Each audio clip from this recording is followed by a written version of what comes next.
Benvinguts a Cotet Òptics, botiga emblemàtica del cor de la ciutat, fundada el 1902 per Constantino Cotet. Tot va començar el 1840 a Móra de Jurà, un petit poble als Alps francesos, que van començar a fabricar pipes i muntures amb el mateix material, el nàquer. Va començar l'exportació i el meu rebesavi, Constantino Cotet, va vindre a Barcelona el 1888 amb la Cambra de Comerç francesa per vendre les seves olives al nostre país, a la nostra ciutat. Li va començar a agradar molt la ciutat i va decidir establir-se aquí amb la seva dona i el seu fill Fernando i el meu avi Rolando i obrir botiga a Portal de l'Àngel, que encara gaudim de la mateixa al 2018. Després vam tindre la mala sort, en aquella època semblava que era com un tema més usual del que sembla, que va morir atropellat per un tramvia. I els seus fills, que en aquell moment ja tenia 3 al 1915, no va passar molt, es van quedar sense pare i van tindre que començar a treballar amb 18, 15 i 13 anys a la botiga Portal de l'Àngel i sembla ser que ho van fer molt bé perquè després, el 1920, van obrir botiga a Tarragona, després van obrir botiga a Sant Andreu, que en aquell moment encara era un poble separat de la ciutat de Barcelona, un altre municipi, i el 1930 van obrir a Madrid com una cosa ja molt espectacular, al carrer Príncep de Madrid, que encara tenim la botiga oberta, que és una botiga també emblemàtica de la ciutat de Madrid. Després va vindre la Guerra Civil, un tema molt dur per tothom, i van ser anys al centre de la ciutat molt durs. La botiga no es va tancar, però sí que va ser nacionalitzada, perquè com nosaltres veníem prismàtics, els van considerar que els prismàtics eren armament militar, i va estar durant uns anys que depenia de l'exèrcit republicà per subministrar material de guerra. Després de la guerra tot va tornar a la normalitat, després d'una guerra civil la normalitat no és molt normal, i va estar la botiga com a botiga única dins del grup Cotet fins a l'any 1980, que va començar el desenvolupament comercial a tota la resta de Catalunya. I després, a partir de l'any 93, vam començar a obrir més botigues a Madrid, que en aquest moment tenim 7 botigues a Madrid. Amb la resta de botigues a Catalunya arribem fins a les 50 botigues. Nosaltres el que hem fet quan hem fet les reformes a la part interior de la botiga, penseu que al Portal de l'Àngel hem reformat la botiga com a mínim 10 o 12 vegades. En l'època del meu avi, ell era el propietari de l'edifici, de l'empresa, i tot estava barrejat. Ara, en aquest moment, nosaltres tenim part de la família que és propietària de l'edifici, però no és propietària del negoci. Llavors, nosaltres en un moment, fa molts anys, però quan jo vaig començar a treballar aquí, teníem botiga a la 4a planta, botiga a la 3a, i anaven canviant.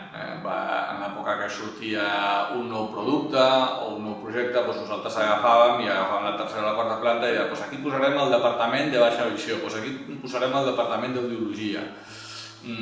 Tot això ha anat canviant, ara encara és la botiga d'òptica de les més grans d'Europa, tenim quasi 2.000 metres quadrats de botiga d'òptica que és molt gran, i el que hem fet en totes les reformes és intentar conservar aquells elements que de veritat eren autèntics, que de veritat eren diferents, implementant les noves tecnologies. Per exemple, nosaltres tenim gabinets de refracció des de fa més de 7 anys, però no podem continuar graduant la vista a la gent com fa 100 anys. Què tenim ara? Les màquines d'Indo, Essilor, Oya d'última generació. I què? Potser amb el taulell de venda de fa 100 anys. Però tot el que és tecnologia es té que anar renovant. Tot el que és tecnologia antiga, si té un valor, el portem una mica al nostre museu, i si no té cap valor, no continuem treballant amb ell. Però sí que continuem això, no? Tu ara vas a la nostra botiga i veuràs que hi ha elements que dius, ostres, això té més de 100 anys, i al costat potser hi ha un iPad, o una pantalla digital, o una campanya 3D, i intentem combinar, a nosaltres ens agrada una mica comparar amb el món asiàtic, no? Sobretot els japonesos, no? Estar molt orgullosos de la nostra història, no oblidar mai d'on venim, però a la vegada combinar-ho amb noves tecnologies. I crec que es pot fer. A vegades és complicat, però és el que intentem. Ara en aquest moment també volem fer una botiga, una reforma de la botiga. I portem 6 o 8 mesos donant-li voltes, què tenim que fer avui en dia amb la nostra botiga, amb el tema d'internet, perquè volem donar-li al client més serveis, més hospitality, que es diu avui en dia. Per què? Perquè avui en dia, si vols competir en internet, a la botiga física necessites que quan el client vingui estigui millor que a casa seva. Llavors, amb aquesta mentalitat, que sempre l'hem tingut a la meva família, a l'any 56 el meu avi volia tindre a la botiga de Barcelona alguna cosa emblemàtica. El primer que va pensar és posar al cap de l'edifici una ullera que donés voltes. Però bueno, això, el dibuix era molt maco arquitectònicament, però no es veia des del carrer, perquè aquí a Portal de l'Àngel és un carrer estret i això quedava molt maco amb l'arquitecte, però en la realitat no es veia des del carrer.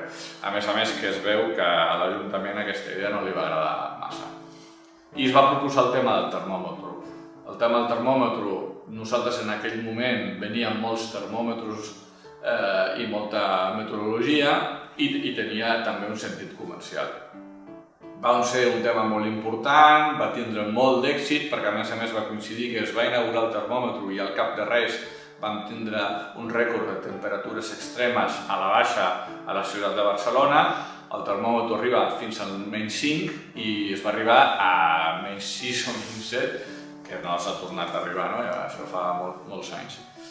I al cap de 2 o 3 anys també van tindre temperatures extremes de més de quasi 40 graus i també el termòmetre acaba als 40 graus, no? Va haver molt de rebombori. Aquest termòmetre, com està construït per nosaltres i per a nosaltres, des del principi el tema del manteniment ha sigut un tema molt complicat. La primera vegada que va haver una pedregada important a Barcelona, totes les llums es van trencar perquè eren neons i no s'havia pensat. Vam tindre que posar uns protectors de plàstic al redor dels neons. Quan a vegades plovia molt fort, com cada neon era una llum, saltaven els ploms i era tot l'edifici que s'anava de la llum.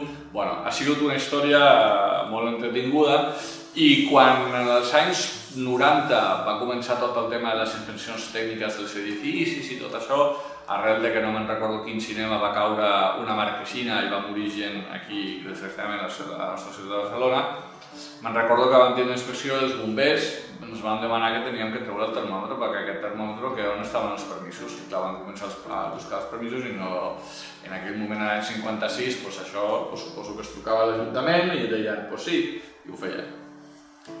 No tenien cap mena de permís. Va tindre que intervindre l'alcalde Joan Clos, i l'única forma que teníem de salvar el tema tècnic del permís i d'aquest termòmetre que no constava realment tècnicament enlloc era donar-li un premi. Llavors, a partir del premi que ens va donar l'Institut del Paisatge Urbà amb el senyor Clos, aquest termòmetre va estar protegit per l'Ajuntament com a paisatge urbà i llavors aquest termòmetre nosaltres el mantenim per la ciutat i la veritat és que cada dia quan vinc a treballar fa molta il·lusió quan veig molts turistes d'aquí i d'allà que fan fotos, miren la temperatura i per la resta el que intentem és això, que el comerç es té que transformar, té que fer transformacions si vol estar al dia i vol que els seus clients tornin any darrere any a gaudir de la teva botiga des que està viu. I estar viu és donar als clients el que desitgen.